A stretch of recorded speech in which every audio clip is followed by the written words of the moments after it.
Hi friends, success ലൈവിലേക്ക് ഏവർക്കും സ്വാഗതം. ഞാൻ പ്രസന്നകുമാർ. PSC ഇന്ന് നടത്തിയ LDC പരീക്ഷയുമായി ബന്ധപ്പെട്ട് അതിൻ്റെ മെൻ്റൽ എബിലിറ്റി, ഇംഗ്ലീഷ്, മലയാളം ഈ 3 പാർട്ടിലെ ചോദ്യങ്ങളാണ് ഞാനിവിടെ ഡിസ്കസ് ചെയ്യുന്നത്. നിങ്ങൾ എഴുതിയേക്കുന്ന പരീക്ഷയുമായി ബന്ധപ്പെട്ട് നിങ്ങൾക്ക് ആ ചോദ്യങ്ങളുടെ ഉത്തരങ്ങളൊന്ന് കമ്പയർ ചെയ്യാനുള്ളൊരു അവസരമാണിത്. അപ്പോൾ നിങ്ങളിതെല്ലാവരും കാണണം. നിങ്ങൾക്ക് ഇഷ്ടപ്പെട്ടുവെങ്കിൽ അതൊന്ന് സബ്സ്ക്രൈബ് ചെയ്യണം, ലൈക്ക് ചെയ്യണം, ഷെയർ ചെയ്യണം. 71ാമത്തെ ചോദ്യമാണ്. എനിക്ക് കിട്ടിയ ഓപ്ഷൻ ബി ആണ്. ക്വസ്റ്റ്യൻ്റെ ഓപ്ഷൻ കോഡെന്ന് പറയുന്നത് ബി ആണ്. അപ്പോൾ ബി തന്നിരിക്കുന്ന അനുസരിച്ച് 71ാമത്തെ ചോദ്യം ആണ് മെൻ്റൽ എബിലിറ്റി. 71ാമത്തെ ചോദ്യം തന്നിരിക്കുന്ന സംഖ്യാക്രമത്തിലെ 4ാമത്തെ സംഖ്യ ഏതെന്നാണ്. അതിൻ്റെ ഉത്തരം എ ആണ്. ഓപ്ഷൻ 19 ആണ്. എ ആണ് ആൻസർ. 72ാമത്തെ ചോദ്യം ചിഹ്നങ്ങൾ മാറ്റിക്കൊടുത്താൽ അതിൻ്റെ ആൻസർ എന്ന് പറയുന്നത് ബി ആണ്. 17 ആണ് ആൻസർ. 72 ബി ആണ്. 73ാമത്തെ ചോദ്യം 840 രൂപ വിലയുള്ള തുണിത്തരങ്ങൾ 714 രൂപയ്ക്ക് വിൽക്കുമ്പോൾ വരുന്ന ഡിസ്കൗണ്ട് ശതമാനം എത്രയെന്നാണ്. അതിൻ്റെ ഡിസ്കൗണ്ട് ശതമാനം 15%. വളരെ സിമ്പിളായിട്ടൊരു ചോദ്യമാണ്. 74ാമത്തെ ചോദ്യം 11 സംഖ്യകളുടെ ശരാശരി 66 ആണ്. ഒരു സംഖ്യ കൂടി ചേർത്തപ്പോൾ ശരാശരി 72 ആയി. ചേർത്ത സംഖ്യ ഏതെന്നാണ്. 74 138 ആണ്. ഓപ്ഷൻ എ ആണ്. 75ാമത്തെ ചോദ്യം രാജു 8 കിലോമീറ്റർ വടക്കോട്ട് സൈക്കിൾ യാത്ര ചെയ്തു. പിന്നീട് വലത്തോട്ട് തിരിഞ്ഞ് 2 കിലോമീറ്റർ യാത്ര ചെയ്ത ശേഷം വീണ്ടും വലത്തോട്ട് തിരിഞ്ഞ് 1 കിലോമീറ്റർ യാത്ര ചെയ്യുമ്പോൾ ഇപ്പോൾ രാജുവിൻ്റെ യാത്ര ഏത് ദിശയിലാണ് എന്നാണ്.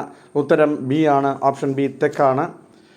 ഇനി 76ാമത്തെ ചോദ്യം ഹലോ എന്ന വാക്ക് KHOR എന്ന് കോഡ് ചെയ്യപ്പെടുന്നു. എന്നാൽ വേൾഡ് എന്ന വാക്കിൻ്റെ കോഡ് ഡി ആണ്. 76 ഓപ്ഷൻ ഡി ആണ്.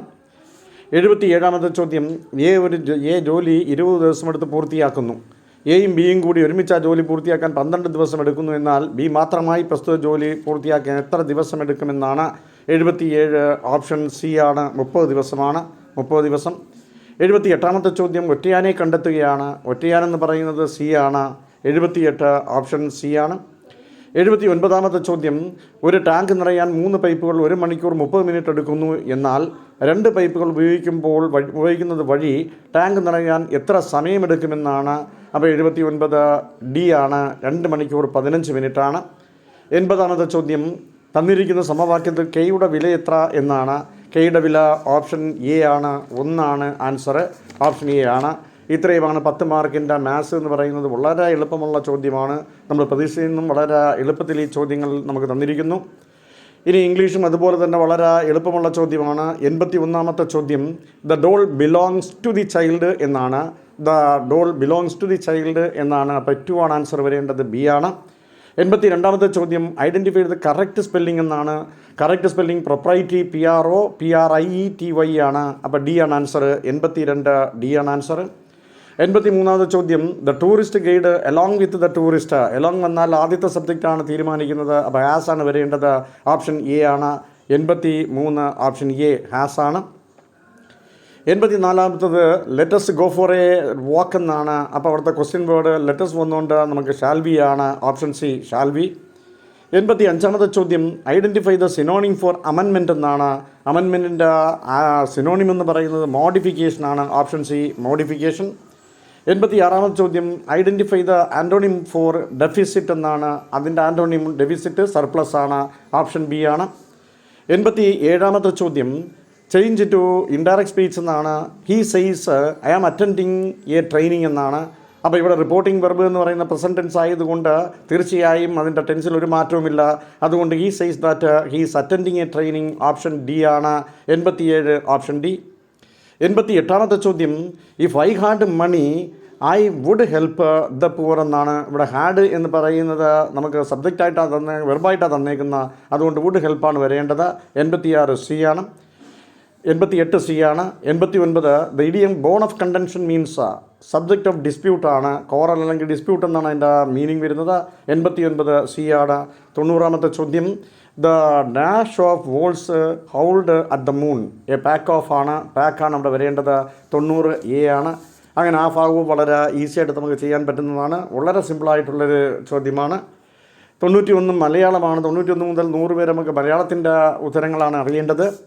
പിഞ്ഞാണ വർണ്ണം ശരിയായി വിഗ്രഹിച്ചെഴുതുന്നത് എങ്ങനെയെന്നാണ് ചോദ്യം. പിഞ്ഞാണ വർണ്ണം ശരിയായി വിഗ്രഹിച്ചെഴുതുന്നത് പിഞ്ഞാണത്തിൻ്റെ വർണ്ണം എന്നാണ്. 91 ബി ആണ് answer. 91 B. 92 put out means അണയ്ക്കുക എന്നാണ്. ആ ശൈലിയുടെ അർത്ഥമെന്ന് പറയുന്നത് അണയ്ക്കുകയാണ്. അപ്പോൾ 92 എ ആണ് ആൻസർ. 93 അനപത്യൻ എന്ന പദത്തിൻ്റെ അർത്ഥം സന്തതിയില്ലാത്തവൻ എന്നാണ്. അപ്പോൾ സന്തതിയില്ലാത്തവൻ ഓപ്ഷൻ എ ആണ്. 93 ഓപ്ഷൻ എ ആണ്. 94 താഴെ പറയുന്നവയിൽ ശരിയായ പദം ഏതെന്നാണ്. അതിൽ നമുക്ക് ശരിയായ പദം കവയത്രി ആണ്. ഓപ്ഷൻ ഡി ആണ്. 94 കവയത്രി. 95 കേരള പാണിനി എന്ന അപരനാമത്തിൽ അറിയപ്പെടുന്നത് AR രാജരാജവർമ്മയാണ്. 95 ഓപ്ഷൻ എ ആണ്. 96 താഴെ കൊടുത്തിരിക്കുന്നവയിൽ അക്ഷരത്തെറ്റുള്ള വാക്ക് ഏതാണ് എന്നാണ്. അതിൽ വിശ്വസ്തനാണ്. ഓപ്ഷൻ എ വിശ്വസ്തനാണ് തെറ്റ്. 96 എ ആണ്. 97 താഴെ കൊടുത്തിരിക്കുന്നവയിൽ സലിംഗ ബഹുവചനം ഏത് എന്നാണ് ചോദിച്ചിരിക്കുന്നത്. സലിംഗ ബഹുവചനം പുരുഷന്മാരാണ്. 97 ഓപ്ഷൻ സി ആണ് പുരുഷന്മാർ. 98 ശ്ലോകത്തിൽ കഴിക്കുക എന്ന ശൈലി കൊണ്ട് അർത്ഥമാക്കുന്നത് ചുരുക്കി പറയുക എന്നാണ്. 98 ഓപ്ഷൻ ബി. 99 താഴെ കൊടുത്തിരിക്കുന്നവയിൽ ദ്രൗണി ആര് എന്നാണ് ചോദിച്ചിരിക്കുന്നത്. ദ്രൗണി എന്ന് പറയുന്നത് ദ്രോണരുടെ പുത്രനാണ്. അശ്വത്ഥമാവാണ്. ഓപ്ഷൻ ബി ആണ് അശ്വത്ഥമാവ്. 100ാമത്തെ ചോദ്യം ചിന്മുദ്ര എന്ന പദം ശരിയായി പിരിച്ചെഴുതിയത് എങ്ങനെയെന്നാണ്. അത് ചിത് അധികം മുദ്ര. സി ആണ് ആൻസർ. 100 സി ആണ്.